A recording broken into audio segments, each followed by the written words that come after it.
మిర్యాలగూడ అమృత భర్త ప్రణయ్ హత్య కేసులో ఏటు నిందితుడిగా ఉన్నటువంటి వ్యక్తికి ఉరిశిక్షను ఖరారు చేసింది జిల్లా కోర్టు. అసలు ఉరిశిక్ష ప్రాసెస్ ఎలా ఉంటుంది, ఎలా ఉరి తీస్తారు, ఇలాంటి ఆసక్తికర విషయాల గురించి తెలుసుకోవడానికి ప్రస్తుతం మనతో పాటు సెంట్రల్ జైల్ సూపరింటెండెంట్ మాజీ లక్ష్మారెడ్డి సార్ ఉన్నారు. సార్ చెప్పండి సార్, అసలు ఈ ప్రాసెస్ ఎలా ఉంటుంది? హ్యాంగింగ్ చేసే ప్రిజనర్స్ అని మేము కండెమ్ ప్రిజనర్ అని అంటాము. ఆ ప్రిజనర్ జైలుకి రాందాడో అతన్ని సెపరేట్ ఎన్క్లోజర్లో పెడతాము. దాన్ని కండెమ్ సెల్స్ అంటారు. ఆ కండెమ్ సెల్స్ ఆనుకొని గ్యాలోస్ ఉంటాయి. గ్యాలోస్ అంటే హ్యాంగింగ్ చేసే ప్లేస్. అది పద్ధతి ప్రకారం ఒక బావి మాదిరి ఉంటుంది హ్యాంగ్ చేసేది. అది ఖైదీ యొక్క హైటు వెయిట్ని బట్టేసేసి మేము ఆ థ్రెడ్ను అడ్జస్ట్ చేసి వాడిని పెట్టేసేస్తాము. దాంట్లో డోర్ అండ్ లాక్ సిస్టమ్ ఉంటుంది పైన, గ్యాలోస్ పైన. దాని మీద ఖైదీని నిలబెట్టేసేస్తాము. సోప్ అంటూ సిగ్నల్ ఇవ్వందాడు ఆ లాక్ ఓపెన్ చేస్తే ఆ డోర్స్ పడిపోయి ఖైదీ కిందికి హ్యాంగ్ అయిపోతాడు. అది జనరల్గా 1.5 feet 2 feet హైట్ వరకు ఉండేటట్లు మేము చేస్తాము. అది హ్యాంగ్ అయిన తర్వాత 5 నిమిషాలకు మేము పైన నుంచి ఆర్డర్ ఇచ్చిన ప్లేస్కి వెళ్ళి కిందికి దిగి పోయి డాక్టరు పిలిచి డాక్టర్ తన టెస్ట్ చేయిస్తాము అతను చచ్చిపోయిందా లేదని. ఆ టైంలో ఎగ్జిక్యూటివ్ మేజిస్ట్రేట్ ఉంటాడు.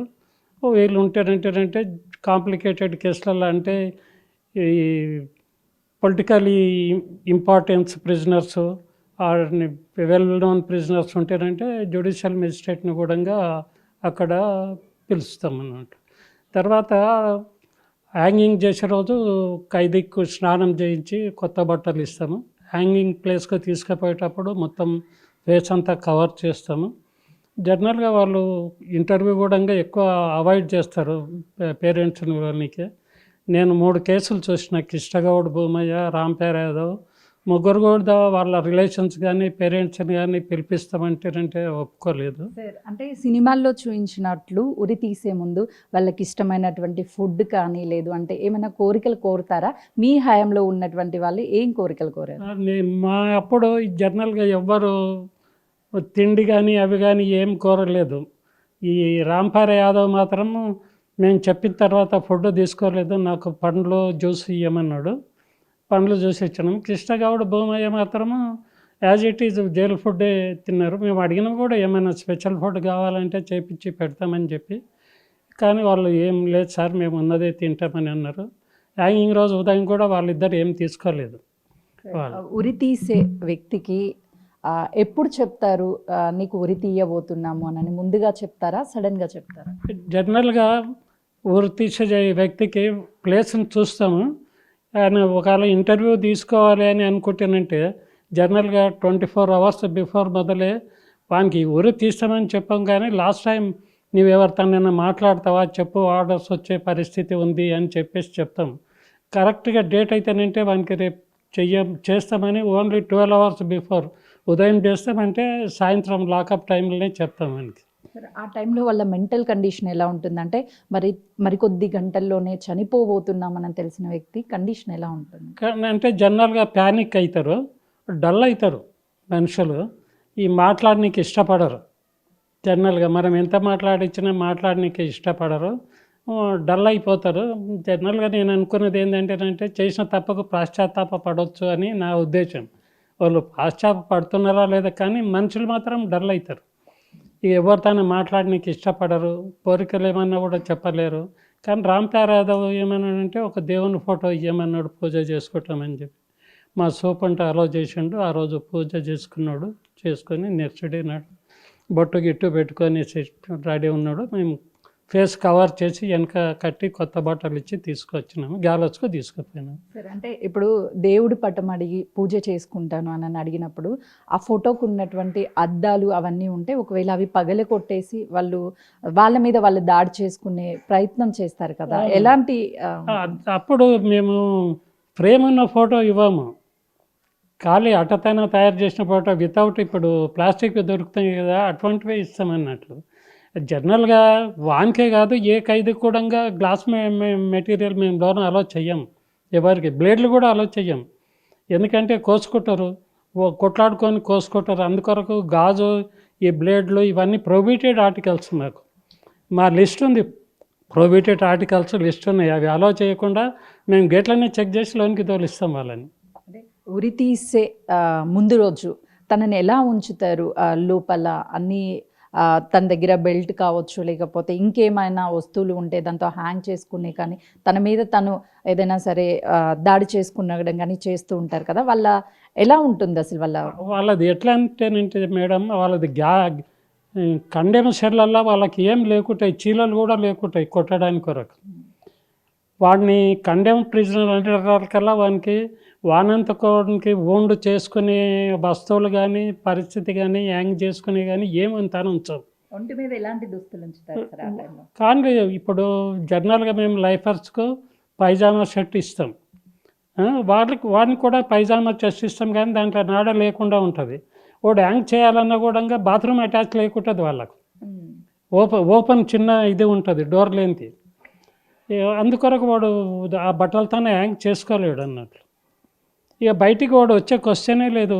ఒక అన్నం ఇస్తాము, అన్నం అప్పుడే చెల్లకెళ్ళి బయటికి తీస్తాము, స్నానం అప్పుడు బయటికి తీస్తాము, జవాన్ ఇంబడి ఉంటాడు, జవాన్ మళ్ళీ లోన్ వేసేసేస్తాడు. అంటే ఆల్మోస్ట్ ఈజ్ 22 hours వాడు చెల్లనే ఉంటాడు.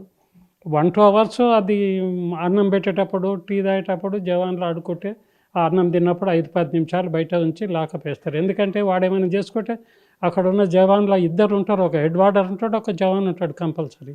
వాళ్ళ మీన్కి వస్తుంది కాబట్టి వాళ్ళు చెల్లకెళ్ళి బయటికి తీసినప్పుడు చాలా జాగ్రత్తగా ఉంటారు, జాగ్రత్తగా లోనికి వేస్తారు. ఉరి తీసేటువంటి వ్యక్తిని అందరితో పాటు ఉంచుతారా, లేదంటే ఉరి తీసే ముందు తనని స్పెషల్గా ఏమైనా సపరేట్గా ఉంచుతారా? లేదమ్మా, ఇప్పుడు వానికి ఉరిశించబడ్డదు అంటేనంటే వేరే ఖైదీల కల్పం. ఒక్కసారి లోనికి బొయ్యిండు అని గ్యాలోస్ కండెమ్ సెల్ల కంటే వేరే వాళ్ళ తన కల్పము. వేరే మా జవాన్లకు కూడా వాడు యాసెస్ లేకుంటాడు. అక్కడ ఏ పోస్టింగ్లో ఉన్న జవాన్ తప్పించి వేరే వాళ్ళు ఎవరు మాట్లాడనీకే కూడా వీలు లేదన్నట్లు. ఇక లాస్ట్లో వాడిని ఇక జైలు పోయి కండెమ్ సెల్లకు పోయిండంటే వేరే ప్రపంచమే వానికి తెలియదు, వేరే ఖైదీలు తెలియరు, ఎవరు తెలియరు. డ్యూటీలు వేసే జవాన్లు తప్పించి వేరే ఎవరు తెలియరు. జైలు నుంచి ఉరిశిక్ష వేయడానికి తీసుకెళ్లేటువంటి టైంలో ఎలా తీసుకెళ్తారు, ఎవరెవరు తీసుకెళ్తారు? జనరల్గా వాడు పోయేటప్పుడు మేము చెప్పుంటాం కాబట్టి వచ్చేసి మార్నింగ్ 4 o'clock మా సూపరింటెంబడి వేరే సబార్డినేట్స్ అందరం పోతాం లోనికి సెల్లకు. పోయి వాడు స్నానం చేయమంటే స్నానం చేస్తాడు.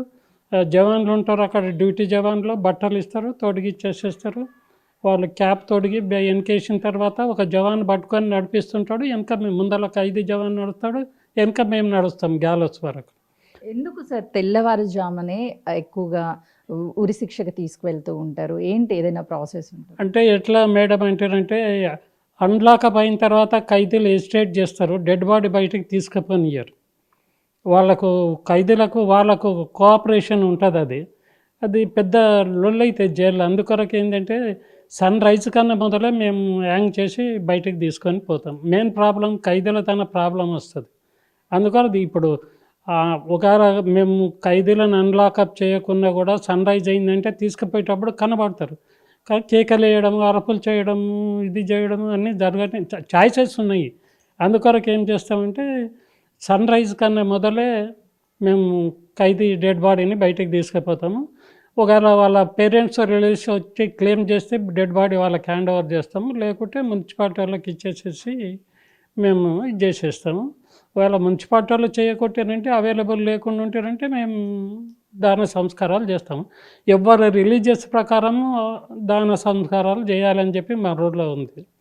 ఉరి తీసేటువంటి టైంలో తాడు ప్రత్యేకంగా తెప్పిస్తారు, దానికి వెన్న పూస్తారు, ఇలా చాలా బయట వినిపిస్తూ ఉంటాయి. అసలుకి తాడుని ఏమంటారు, అది ఎలా చేస్తారు సార్? దాన్ని గ్యాలోస్ థ్రెడ్ అంటారు మేడం. అది సెపరేట్ థ్రెడ్. మేము లేకన్నా మొదలే తెప్పించిండ్రు. అది నాగ్పూర్కి వెళ్ళి తెప్పించిండ్రు అని అన్నారు. సికింద్రాబాద్ జైల్లో ఉంది. దాన్ని చాలా జాగ్రత్తగా సూప్ అండ్ కస్టోడల్ని ఉంటుంది, లాక్ వేసేసేసి అది థ్రెడ్, అది తేనె, అది వెన్నె, నెయ్యి, అది ఏం పియ్యరో అది స్మూత్గా ఉందా లేదా చూస్తాము. చూసేసేసి వాడిని గొంతుకు తొలగించేటప్పుడు మన ఇది ఉంటుంది కదా, దీన్ని కింద పెట్టేసేస్తాం, పైన పెట్టాం. పైన పెడితేనంటే చాయిస్ ఉంది, అది హ్యాంగ్ కాకుండా మన కంఠం కింద పెట్టేస్తాం అన్నట్టు. పెట్టేసేసి వాడిని చేతి కడతాం కాబట్టి కదలలేడు. ఆడ పెట్టేసాకల్లా మేము గ్యాలోస్ లాక్ అది డోర్ లాక్ తీసేకల్లా అది కింద పడిపోతాం మీకు చూపించినట్లు. సడన్గా వితిన్ సెకండ్లో ఈజ్ అవుట్ అన్నట్లు. చాలామంది హ్యాంగ్ చేసినాక చనిపోనినటువంటి వాళ్ళని మళ్ళీ హ్యాంగ్ చెయ్యరు అని చెప్తూ ఉంటారు, నిజమేనా సార్? ఇంతవరకు అటువంటి కేసులు జరగలేదు, కానీ జడ్జిమెంటల్ని ఇస్తున్నారు. ఎందుకంటేనంటే టిల్ డెత్ అని ఇస్తున్నారు, హ్యాంగ్ టిల్ డెత్ అని ఇస్తున్నారు కాబట్టి వేసేసి అటువంటివి జరగలేదు.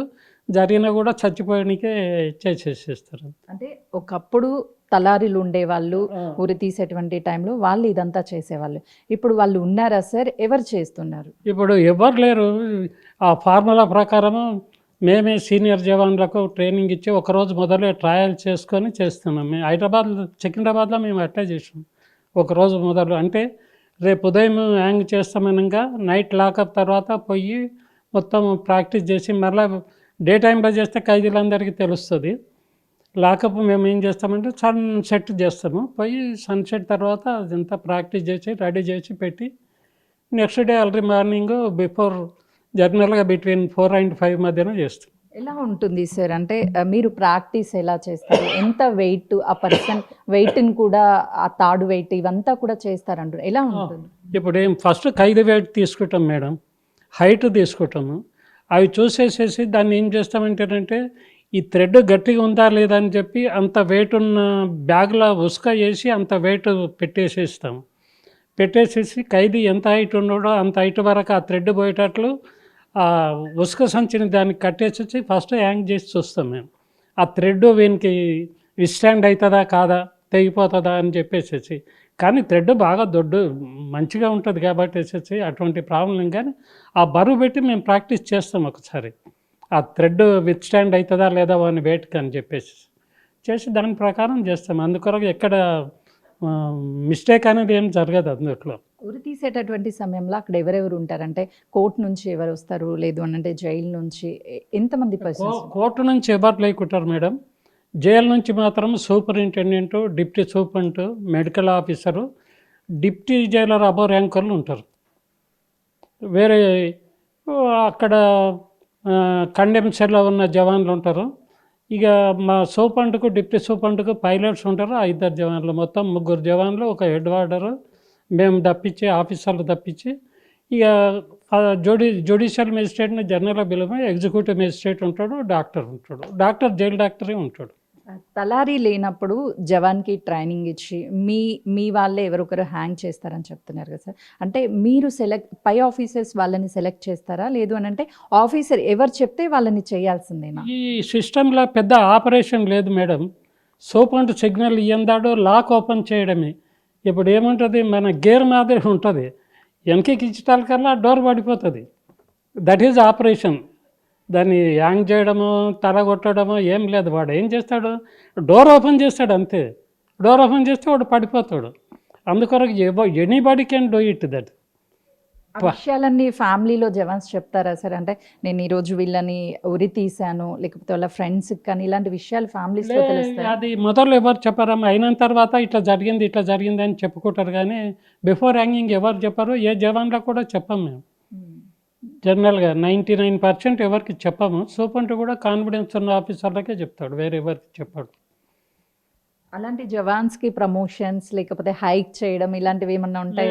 లేకుంటాయి మేడం, అటువంటివి లేకుంటాయి. కానీ మొదలు ఎక్కువ ఉన్నప్పుడు పర్టికులర్గా ట్రైనింగ్ ఇచ్చిన జవాన్ ఉంటుండ్రంట. ఇప్పుడు ఎక్కడ జవాన్లు లేరు. ఇప్పుడు వేరే అక్కడ హిందీ బెల్ట్ జైళ్ళల్లో కూడా పేపర్లు అప్పుడప్పుడు వస్తుంటుంది, ఇక్కడ హ్యాంగ్ చేసేవాళ్ళు లేరు, తీసేవాళ్ళు లేరు అని చెప్పి. ఎందుకంటే అప్పుడు జమాన్లో ఒకరిని పెట్టాలనుకున్నారు. కానీ ఇప్పుడు ప్రజెంట్ సిస్టమ్ ప్రకారం దానికి ప్రత్యేకంగా ఒకరు అవసరం లేదు. జనరల్ నాలెడ్జ్ తన మోర్ ఇంపార్టెంట్ ఏంటంటే ఖైదీ వెయిట్, హైట్ చూసి ఆ థ్రెడ్ అంత వదిలిపెట్టడమే ఇంపార్టెంట్. అది మనం అడ్జస్ట్ చేసుకుంటేనంటే ఇంకా వేరే ప్రాబ్లం రాదు. Most important is height. Khaidi height, ఎందుకంటే తీసినప్పుడు కాళ్ళు భూమికి తలగకూడదు. భూమికి తలిగితేనంటే ఒకసారి హ్యాంగ్ కాకపోవచ్చు. భూమికి తలగకుండా ఉండాలని చెప్పేసి చేస్తాం. కానీ పెద్ద నాకైతే ఇంపార్టెన్స్ అని అనిపించలేదు. ఒక ఎక్స్పీరియన్స్ తలారీ అని చెప్పి, తలారీ పేరు మీద తలారీ పోస్టర్లు కూడా లేవు నాకు గుర్తున్నంతవరకు అయితేనంటే. నేను 36 ఇయర్స్ చేసిన డిపార్ట్మెంట్లో. కానీ తలారి అనే పోస్టు లేదు, ఏం లేదు. జవాన్ని తలారి అని పిలవడం తప్పించి వేరే ఏం లేదు. ఎన్ని సంవత్సరాల క్రితము ఈ ఉరిశిక్ష విధించారు సార్? అసలుకి అప్పుడు ప్రాసెస్ ఎలా ఉంటుంది? అదే ఇప్పుడు సూన్ ఆఫ్టర్ ఎమర్జెన్సీ తర్వాత వీళ్ళ ఈ ముగ్గురు అయినాయమ్మా. నాకు ఎగ్జాక్ట్ డేట్ గుర్తులేదు. ఎమర్జెన్సీ మనకు 79 అది అయిపోయిన తర్వాత ఒక 2-3 మంత్స్లో ఈ ఇద్దరు కృష్ణగౌడ్ భూమయ్య హ్యాంగింగ్ జరిగింది. వాళ్ళిద్దరు కూడా మర్డర్ కేసులే. వాళ్ళు కూడా యాక్చువల్గా నక్సలైట్ గారు. వాళ్ళు భూస్వాములకు అగెనెస్ట్ తిరిగి భూస్వామిని చంపిండ్రు కాబట్టి నక్సలైటిజం అప్పుడు ఎక్కువండే. వాళ్ళు మా వాళ్ళు చంపిండ్రు అది ఇది అని చెప్పి వాళ్ళు స్టేట్మెంట్ ఇచ్చి అది చేసి వీళ్ళు ఇద్దరు నక్సలైట్ అని పెద్ద ఇది ఇచ్చి పేపర్లో ఇచ్చి 2 సార్లు ఆగిపోయింది వీళ్ళ అప్పీల్ నుంచి. హ్యాంగింగ్ డేట్ వచ్చిన తర్వాత కూడా 2 సార్లు ఆగిపోయి 3వసారి హ్యాంగ్ అయ్యింది వీళ్ళది కృష్ణగౌడ్ భూమా అయితే. రాంప్యార్ యాదవ్ది అటువంటిది ఏం కాలేదు. వీళ్ళకి జరిగిన 3-4 మంత్స్లలో రాంప్యార్ యాదవ్ది హ్యాంగింగ్ అయ్యింది. ఏదైనా ఒక హత్య కేసులో కోర్టు, జిల్లా కోర్టు వాళ్ళకి ఉరిశిక్ష ఖరారు చేసిన తర్వాత వాళ్ళు హైకోర్టుని అప్రోచ్ అవుతారు, సుప్రీంకోర్టుని అప్రోచ్ అవుతారు, ఇలా అప్రోచ్ అవుతూ ఉంటారు సార్. ఫైనల్ జడ్జిమెంట్ ఎప్పుడు వస్తుంది? ఏ సందర్భాలలో వీళ్ళకి ఉరిశిక్షను ఖరారు చేసే అవకాశాలు ఉంటాయి? ఇప్పుడు చూడమ్మ, ఖైదీ మేము జైలుకు రాందాడు ఫస్ట్ వాడిని మా తాన వెల్ఫేర్ ఆఫీసర్ ఉంటాడు. వెల్ఫేర్ ఆఫీసర్ పోయి వాడిని అడుగుతాడు, అయ్యా నీకు ఇంత శిక్ష పడ్డది, నీ హిస్టరీ ఏంది, బ్యాక్గ్రౌండ్ ఏంది, మొత్తం హిస్టరీ షీట్ తయారు చేస్తాడు. నీకు అడ్వకేట్ని పెట్టుకోనికి వీలు కాకుంటే మేము గవర్నమెంట్ అడ్వకేట్ ఇస్తామని చెప్పేసి చేస్తాడు. వాడు చేత కాలేదంటేనంటే మేము లీగల్ ఎయిడ్ సొసైటీ హైకోర్టుకు లెటర్ రాస్తాము. ఆ లీగల్ ఎయిడ్ సొసైటీ వాళ్ళు అడ్వకేట్ అలాట్ చేస్తారు. He will take care of all things. ఇప్పుడు వానికి హైకోర్టులో కన్ఫర్మ్ అయిన తర్వాత మళ్ళీ మేము మా వెల్ఫేర్ ఆఫీసర్ ఎంక్వైరీ చేస్తాడు whether you are going to appeal to supreme court or not అని. ఎందుకంటే కొన్ని కేసులలో లైఫ్ పడ్డది కూడా ఎక్కువ సీరియస్ ఎవిడెన్స్ ఉండి సీరియస్ క్రైమ్ ఉంటే సుప్రీంకోర్టు కూడా హ్యాంగింగ్ చేయొచ్చు, శిక్ష ఎనౌన్స్ చేయొచ్చు. కొందరు ఇష్టపడతారు, కొందరు ఇష్టపడరు. ఇష్టపడ్డ వాళ్ళకి మళ్ళీ మేము సుప్రీంకోర్టు కూడా మేమే అప్పీల్ చేస్తాం. వాడు చేయకున్నా కూడా వాడు అడ్వకేట్ పెట్టుకుంటే వెళ్ళైంది గుడ్. ఆడికి వెళ్ళి వచ్చిన తర్వాత సుప్రీంకోర్టు కన్ఫర్మ్ అయిన తర్వాత మళ్ళీ మా వెల్ఫేర్ ఆఫీసర్ పోయి మా జ్యుడిషియల్ జైలర్ పోయి ఇట్లా కన్ఫర్మ్ అయింది, నువ్వు ప్రెసిడెంట్కి ఏమైనా రిప్రజెంటేషన్ చేసుకుంటా అంటే కూడా we will give legal aid to him. Advocate draft చేసి రిప్రజెంటేషన్ వస్తే through proper channel through government మేము ఫార్వర్డ్ చేస్తాం. సార్ ఫైనల్లీ ఈ ఏదైతే కోర్టు తీర్పు ఉంటుందో ఈ తీర్పు ఇచ్చిన తర్వాత 1 by 1 హైకోర్టు కావచ్చు, సుప్రీంకోర్టు, రాష్ట్రపతి ఫైనల్ వెళ్తుంది. ఆ టైంలో కూడా క్షమాభిక్ష పెట్టి రాష్ట్రపతి ఏమన్నా మళ్ళీ శిక్షని రద్దు చేసే అవకాశం ఏమన్నా ఉంటుందా? చాలా కేసులలో కండెమ్డ్ ప్రిజనర్ని లైఫ్ కన్ఫర్మ్ చేసినవి ఉన్నాయి మేడం. సుప్రీంకోర్టు ఇచ్చిండ్రు 50-50 ఛాయిస్ ఉంది మేడం. 50-50 కేసులలో లైఫ్ కింద కన్వర్ట్ చేస్తున్నారు. పర్టికులర్గా ఏంటంటేనంటే వాని ఏజ్ని బట్టి, అంటే యంగ్ ఏజ్లో కన్విక్షన్ పడితే, ఓల్డ్ ఏజ్లో కన్విక్షన్ పడితే అటువంటి కేసులు చాలా కన్సిడర్ చేసినవి ఉన్నాయి. సుప్రీంకోర్టు కూడా చేసినవి ఉన్నాయి, ప్రెసిడెంట్ కూడా చేసినవి ఉన్నాయి. జనరల్గా శిక్ష పడ్డం తర్వాత మోర్ దెన్ 50 కేసులు అట్లా కన్వర్ట్ చేసినవే ఉన్నాయి. శిక్ష పడుతుంది ఆల్రెడీ డిక్లేర్ చేసింది కోర్టు అని తెలిసిన తర్వాత వాళ్ళ మెంటల్ పరిస్థితి ఏ విధంగా ఉంటుంది? అటు ఫ్యామిలీ కానీ లేకపోతే ఇటు శిక్ష అనుభవిస్తున్నటువంటి వ్యక్తి. జనరల్గా శిక్ష అందుట్లో కండెమ్ ప్రిజనర్ పడ్డప్పుడు 3-4 మంత్స్ వాళ్ళ బిహేవియర్ చాలా సైలెంట్గా ఉంటారు. ఎవరితో మాట్లాడడానికి ఇష్టపడరు, చేయడానికి ఇష్టపడరు, ఇంటర్వ్యూ వచ్చినా కూడా మాట్లాడరు. తర్వాత 3-4 మంత్స్ తర్వాత దే విల్ బికమ్ రొటీన్. ఇప్పుడు మేము మండే రౌండ్కి పోతే మాట్లాడతారు, చేస్తారు, మంచిగా ఇది చేస్తారు, మేము అడుగుతా ఏం కావాలి ఇంటర్వ్యూ అది ఇదని. కానీ 3-4 మంత్స్ వరకు దే విల్ బి మూడీ. లైఫర్స్ అంతే, వీళ్ళు అంతే, వేరే వాళ్ళకి ఏం పెద్ద లేదు. కానీ లైఫర్స్ ఈ కండెమ్డ్ ప్రిజనర్ మూడీగా ఉంటారు 3-4 మంత్స్. ఉరి తీస్తున్నటువంటి జవాన్స్ ఎవరైతే ఉంటారో వాళ్ళ మెంటల్గా ఎలా ప్రిపేర్ అవుతారు సార్? అంటే నెక్స్ట్ అయినా ఎలా అయినా సరే డైరెక్ట్గా చూడకపోయినప్పటికీ వాళ్ళని, అరే మనం ఒక పర్సన్ని హ్యాంగ్ చేసాం, మన చేతుల ద్వారా ఒక పర్సన్ చనిపోయి, అలా ఏమన్నా ఉంటుందా సార్? అట్లా ఉండడానికి వీలే లేదు. డ్యూటీ కదా మేడం, చెయ్యాలి. నువ్వు అట్లా ఉన్నా చేయాలి, చేయకపోయినా చేయాలి. బాధపడతాడేమో లోన కానీ బయటికి ఈ కెనాట్ సే నో. ఎందుకంటే ముందర ప్రాక్టీస్ చేసేటప్పుడు మేమందరం ఉంటాము, అతను కూడా ఉంటాడు. ఇట్లా చేయాలని ప్రాక్టికల్గా మేము ట్రై చేసి చూస్తాం ఆఫీసర్లను. అప్పుడు కూడా వాడు వెనక ముందు అయితే anybody officer can go and unlock that door. అర్థమైందా మేడం? అది ఏమనిపించదు. ఎందుకంటే అది అలవాటు అయిపోతుంది నాకు. ఇక అయిపోయి రేపు ఇవన్నీ చేయాల్సిందే ఎట్టి పరిస్థితుల్లో. ఏమన్నా బతికిచ్చే ఆస్కారం ఉంటే మనకు ఆ ఫీలింగ్ వస్తుంది, కానీ ఆ ఆస్కారం లేనప్పుడు ఇక ఆ ఫీలింగే రాదు. వీని లైఫ్ ఇంతకే ఉంది కదా పాపం అని అనుకుంటాం. ఈ క్రైమ్ చూస్తే వీనికి పాపం లేదని అనిపిస్తాము. జనరల్గా ఇప్పుడు ఏంది మేడం అంటే మేము మాట్లాడేది, మా సెమినార్లో కూడా మాట్లాడేది, మన ఇండియాలో విక్టిమాలజీ లేదు. విక్టిమ్ సఫర్ అవుతున్నాడు, వాడు బాగానే ఉంటున్నాడు జైల్లోకి వచ్చి చేసి అన్నీ చంపేసి. మరి చచ్చిపోయిన భార్య పిల్లలు ఏం కావాలి, దాని గురించి గవర్నమెంట్ ఇప్పటికీ ఆలోచన చేస్తలేదు. ఎన్నోసార్లు ఈ సెమినార్లు అయినా రికమెండ్ చేస్తాయని. ఇప్పుడు చూడు, ఏదో యాక్సిడెంట్లో చచ్చిపోతేనంటే గవర్నమెంట్ డబ్బులు అనౌన్స్ చేస్తుంది. ఎవడో చంపితే చేస్తే ఇటువంటి వాళ్ళకు యాక్చువల్గా సఫర్ అయిన వాళ్ళకు గవర్నమెంట్ ఎక్స్గ్రేషియా ఇట్లా ఏమి ఇయ్యరు. కోర్టు కూడా అవార్డు చేయదు. అది విక్టిమాలజీ అన్యాయం. అసలు విక్టిమ్కు మనం సింపతి చూపించాలి, కానీ ప్రిజనర్కి ఎందుకు చూపించాలి మేడం? ఉద్దేశం చెప్తాను నేను. ఇప్పుడు వాడు చంపినని ఇప్పుడు రాంపారే యాదవ్ ఉంది, ఇల్లీగల్ ఇంటిమేసీ నుంచి ఆమె కొడుకుని చంపమంటే చంపి ముక్కలు చేసి బ్యాగ్లో తీసుకుపోతుంటే గస్తీ తిరిగే పోలీసు వాళ్ళు పట్టుకున్నారు, బ్లడ్ ఏంది వెళుతుంది అని చెప్పేసి. అంటే 8 సంవత్సరాల పిల్లగాన్ని అంత క్రూయల్గా చంపి చేసినోని భర్తను కాదని అది ఎట్లా కేసు? భర్త 6 months ట్రైనింగ్ పోయిండు, ఆ ఇంట్లో వీడు పని చేస్తున్నాడు జవాను. ఆ టైంలో వీళ్ళు ఇల్లీగల్ సంబంధం ఏర్పరచుకొని చేసేసి వారిని పిల్లగాడు చూసిండని చంపేయడం ఎంత ఈనస్ క్రైమ్ చెప్పండి. అది చూసుకుంటే మనం ప్రిజనర్ని సింపతి ఎందుకు చూపించాలా?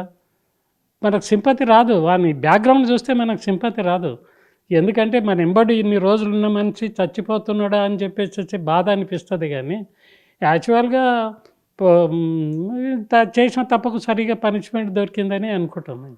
మనం చాలా కేసెస్ చూస్తే ఆల్రెడీ వాళ్ళు జైలుకి వెళ్తారు, కానీ వాళ్ళు తర్వాత ఎలాంటి తప్పు చేయలేదు అని చెప్పేసి చాలా సంవత్సరాల తర్వాత కోర్టు తీర్పునిస్తుంది. అప్పటికే వాళ్ళ సగ జీవితం జైల్లో గడుపుతున్నారు. ఎగ్జాంపుల్కి రీసెంట్గా ప్రొఫెసర్ గారు కూడా అలానే వెళ్ళొచ్చారు, ఆ తర్వాత అనారోగ్యం వల్ల తను మరణించారు. ఇలాంటి కేసెస్ని చట్టాలు ఏమైనా మార్పు తీసుకురావాలంటారా సార్? ఇప్పుడు అట్లా కాదు మేడం. ఇప్పుడు ఏంటంటారంటే హ్యాబిచువల్స్, డెకాయిట్, రాబరర్స్ వాళ్ళు ఎప్పుడు రిపెంట్ గారు. మేము ఎన్నిసార్లు వాళ్ళని కరెక్షన్ చేయాలన్నా కూడా వాళ్ళు they will not come in our way. అయితే ఫస్ట్ అఫెండర్స్ మాత్రము మా తానికి వచ్చినాక వెల్ఫేర్ ఆఫీసర్ ఉంటారు, మా కరెక్షనల్ సర్వీసెస్. వాడు బయటకు అయిన తర్వాత వాడు వృత్తిపరంగా జీవించడానికే మేము ట్రైనింగ్ అవి ఇస్తాము. ఈ ఫస్ట్ అఫెండర్స్ 90% కరెక్షన్ కానికే ఛాయిసెస్ ఉంది, అవుతారు. కానీ ఈ హ్యాబిచువల్స్, రాబరర్స్, పిట్ ప్యాకెటర్స్ వీళ్ళు ఉన్నారు కదా, వీళ్ళు మేము ఎంత ట్రై చేసినా కూడా కుక్కతోక చక్క కాదన్నట్లు వాళ్ళు మళ్ళీ పోయి వస్తూనే ఉంటారు, కానీ వాళ్ళను అయ్యే ఛాయిస్ లేదు. ఇంకా మీరు ప్రొఫెసర్ సంగతి మాట్లాడింది కాబట్టి వచ్చేసి దాంట్లో మీద కామెంట్ చేయడము మంచిది కాదు అది. ఎందుకంటే వాళ్ళు వచ్చేదాన్ని వాళ్ళ కేసులన్నీ ఏంటంటే అగెనిస్ట్ నేషన్ ఉంటాయి, వాళ్ళవి అగెనిస్ట్ గవర్నమెంట్ పాలసీస్ ఉంటాయి. దాంట్లో మనము వాళ్ళకు సింపతి చూపించాలన్నా ఇప్పుడు ఒకరొకరిది ఒకటి ఉంటుంది. నేను ఓ పార్టీ, నీవు ఒకటి ఆ పార్టీ. ఆ పార్టీకి సంబంధించిన వాళ్ళు సింపతి ఫీల్ అవుతారు, పార్టీకి సంబంధించిన వాళ్ళు సింపతి ఫీల్ గారు. అందుట్లో ఆ సెక్షన్స్ పెట్టినప్పుడు ఏంటంటారంటే జస్టిస్ జరగడం ఎప్పుడు లేట్ అవుతుంది. ఇప్పుడు సపోజ్ వరవరరావే ఉన్నాడు, ఇంకా రిలీజ్ కాలేదు, ఆయన బెయిల్లోనే ఉన్నట్లున్నాడు, కండిషన్ బెయిల్. అటువంటి వాళ్ళని కూడా మేము చాలా చూసినాము. వాళ్ళ కేసులు ఒక్కటి కావు, చాలా కేసులు ఉంటాయి, చాలా రకాలుగా ఉంటుంది. ఆ కేసులు డిలే కానీ ఏంటంటే ఒక్కటిసారి వాళ్ళ ప్రిజనర్స్ అందరు దొరకరు ఆ ఎఫ్ఐఆర్ ఆ కేసులో ఉన్న వాళ్ళు. అందుట్లో ఛార్జ్షీట్ పెట్టడానికే లేట్ అవుతుంది. తర్వాత బెయిల్కు వీళ్ళందరూ ఆబ్జెక్షన్ చేస్తారు. కొన్ని సెక్షన్లు ఏంటంటే వాళ్ళ బెయిల్ ఇయ్యని సెక్షన్లు ఉంటాయి. ఇక వాళ్ళందరూ అరెస్ట్ అయ్యి వచ్చి ఛార్జ్షీట్ పెట్టేటానికల్లా విట్నెసెస్ సరిగా రారు. ఇట్లా విట్నెసెస్ వచ్చిన తర్వాత ఈ అడ్వకేట్ టైం అడుగుతాడు, ఆ అడ్వకేట్ టైం అడుగుతాడు. అట్లా లేట్ చాలా 5 ఇయర్స్ 6 ఇయర్స్ అవుతాయి అవి. అటువంటి దాంట్లోకి ఎవరు రెస్పాన్సిబిలిటీ ఫీల్ అవుతారు? ఎవరిది ఒక్కరిది కాదు అది. అది ప్రాసెస్సే రాంగ్ ఉంది అది. ఇప్పుడు ఒకరు దొరకందాడు అని మీద ఛార్జ్ షీట్ పెట్టండి, ఇమీడియట్గా చేయండి అంటేనంటే పోలీసు వాళ్ళకు పాసిబిలిటీ కాదు. ఆ కేసులో 10 మంది ఉంటారు. 10 మందికి సెపరేట్ ఇన్వెస్టిగేషన్ చేసి సెపరేట్ చేసి చేయాలంటే కూడా లా అండ్ ఆర్డర్ వాళ్ళకి చాలా ఇబ్బంది ఉంటుంది. అందుకొరకు వాళ్ళు ఏంటంటే అందరు దొరికినంత వరకు వాళ్ళు ఛార్జ్ షీట్ పెట్టడానికి అవాయిడ్ చేస్తారు వాళ్ళు. ఇక దొరకరు అనే టైంలో మళ్ళీ దాన్ని డివైడ్ చేసి వీళ్ళ మీద సెపరేట్ ఎవిడెన్స్ కలెక్ట్ చేసి తర్వాత అప్పుడు చేస్తారు అన్నట్టు. ఇప్పుడు మన తెలంగాణ కావచ్చు, ఆంధ్రప్రదేశ్లో ఉరిశిక్ష ఖరారైనటువంటి వ్యక్తుల్ని ఎక్కడికి తీసుకువెళ్ళి, ఒకవైపు మనకి రాజమండ్రి ఉంది సార్, మరోవైపు తీహార్ ఉంది, ఏ జైలుకి తీసుకువెళ్తారు? ఇప్పుడు మనకు నియరెస్ట్ నేబర్ స్టేట్ ఆంధ్రప్రదేశ్ కాబట్టి వేసేసి మరి 2 గవర్నమెంట్లు ఒప్పుకోవాలి. Prisoner transfer 1 state to another state అంటేనంటే 2 గవర్నమెంట్లు ఒప్పుకోవాలి. మేము ట్రాన్స్ఫర్ చేస్తాం మీరు తీసుకోండి అంటే ఐజీకి లేదు, డీజీకి ఈడీజీకి కూడా తీసుకునే పర్మిషన్ లేదు. Our government should request other government. అది పెద్ద ప్రాసెస్. సీఎం గవర్నర్ ఒప్పుకోవాలి, వాళ్ళు ఫలానా జైలుకు ట్రాన్స్ఫర్ చేయండి అనాలి. ఈ ప్రాసెస్ ఇది వచ్చిన తర్వాత అన్నీ చేయాలి కాబట్టి వేసేసి మరి గవర్నమెంట్ ఏం డిసిషన్ తీసుకుంటుందో అంతవరకు ఏదో ఒక జైల్లో గ్యాలస్ కడతారో చెప్పలేము ఇప్పుడు. ఎందుకంటే ప్రాసెస్ కానీ చాలా రోజులు అవుతుంది కాబట్టి వేసేసి నా ఉద్దేశంలో అయితేనంటే ఏదో జైల్లో గ్యాలస్ కట్టడము మంచిదని చెప్పి నా ఉద్దేశంలో నేను అనుకుంటున్నాను. సార్, ఇప్పుడున్నటువంటి సిచ్యువేషన్లో అమృత భర్త ప్రణయ్ని హత్య చేసిన తర్వాత చాలా ఇయర్స్ తర్వాత తీర్పునిచ్చింది. వీళ్ళకి ఉరిపడే అవకాశం ఉంటుందా? అంటే జిల్లా కోర్టు తీర్పునిచ్చింది, నెక్స్ట్ వీళ్ళు ఎక్కడెక్కడికి వెళ్తారు, తిరిగి కేసు ఎక్కడికి వస్తుంది, ఎప్పుడు ఫైనల్ చేస్తారు? ఇప్పుడు ఏమైందమ్మా, ఇప్పుడు కండెమ్ ప్రిజనర్ది ఆల్ రైట్, అది ఆటోమేటిక్గా వాడు చేయకున్నా అని మేము చేసేస్తాం appeal, whether is willing or not. జైలుకి వెళ్ళిపోతుంది అది. ఇప్పుడు లైఫ్ బడ్డర్లది వాళ్ళ మీద ఆధారపడి ఉంటుంది. ఇప్పుడు స్ట్రాంగ్ ఎవిడెన్స్ ఉండి నాకు పైకోర్టుకు పోతే శిక్ష ఎక్కువ వేస్తారేమంటే వాళ్ళు చెయ్యరు, చేయకుంటే ఇది చేసేస్తారు. మేము ఏంటంటే లైఫ్ కింద ట్రీట్ చేస్తాం. లైఫ్ మా క్యాలిక్యులేషన్ ప్రకారం 20 ఇయర్స్. 20 ఇయర్స్లో ఏంటి అంటారంటే మాకు డిఫరెంట్ కైండ్స్ ఆఫ్ రిమిషన్స్ ఉన్నాయి సూపంట్ లెవెల్లో. ప్రతి మంత్ మేము పని తీసుకుంటే ప్రతి మంత్ 6 days తక్కువ చేసుకుంటూ పోతాము. ప్రతి ఇయర్కు గుడ్ కండక్ట్ రిమిషన్ అని 20 days తక్కువ చేసుకుంటూ పోతాము. మళ్ళీ వాడు లోన ఉండి చదివి డిగ్రీ పాస్ అయితే 30 days రిమిషన్ ఇస్తాము. ఈ 15th ఆగస్టు ఏమైనా celebrations central government state government చేసినప్పుడు వాళ్ళు కూడా రిమిషన్ ఇస్తారు. సో ఇవన్నీ కలిపి 7 years అందాడు వీరు ఇంక్లూడింగ్ రిమిషన్. మేము ప్రిమెచ్యూర్ రిలీజ్ అని చెప్పి కేసు తయారు చేసి బోర్డు ముందర పెట్టి రిలీజ్ గవర్నర్కు పంపిస్తాం మేము. అట్లా 7-8 years రిలీజ్ అయిన వాళ్ళు చాలామంది ఉన్నారు లైఫ్ పడ్డోళ్ళు.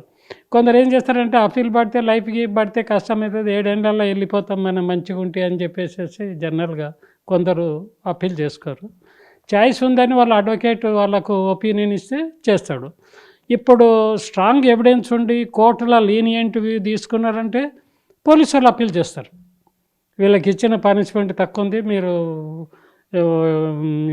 కోర్టు ఈ జడ్జిమెంట్ని మీరు కన్సిడర్ చేసేసి ఎక్కువ పనిష్మెంట్ ఇవ్వమని చెప్పేసి పోలీస్ డిపార్ట్మెంట్ వాళ్ళు అప్పీల్ చేస్తారు. పోలీసు వాళ్ళు ఎట్లా చేస్తారంటేనంటే వీళ్ళు అడ్వకేట్ జనరల్ ఆ ఒపీనియన్ తీసుకుంటారు, whether it is a fit case or not అని చెప్పి.